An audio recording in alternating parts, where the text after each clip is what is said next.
There are about 500,000 people in Japan with no homes. Homes are either crushed or just simply washed out to sea. And it gets worse. There are not enough shelters, not enough food. And one earthquake and tsunami survivor is joining us on Skype, along with American relief worker Ken Joseph. Ken, you have there a survivor of this earthquake with you. Tell me what it's like. Well, Kenta was at the airport. And he was just telling us that tsunami came in and he held on for dear life. He was on the second floor and survived and then waited on the roof for help to come. And in terms of, where were you, Ken, by the way, when it hit? Oh, I was in Tokyo. We came up a couple hours later. What's the condition like? Tell me what's going on in the shelter there. Well, let me sit there. If you can see, this is what was the meal yesterday. It was an orange, one orange, and one, like 4 crackers. So this was the food for the whole day for the shelter. For each person? No food, no blankets, no gasoline, nothing.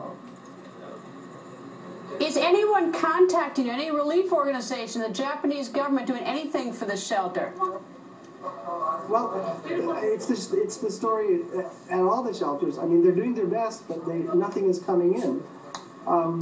And the people are just getting incredibly frustrated. We just had another where people are just starting to lose their patience, and nobody can understand why no help is coming.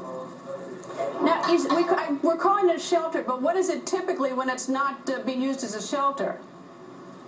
The shelters are mostly elementary or junior high school gymnasiums, or government buildings that are turned over. They're unheated. I mean, it's just, to be frank, it's shocking for us that have lived here all our lives. And I guess the only thing we'd like to say is please send us help. Nothing is getting through. The American military is apparently not too far from us, but we have not seen one delivery of anything. Now, there's been no delivery to this facility since the earthquake happened a little over a week ago.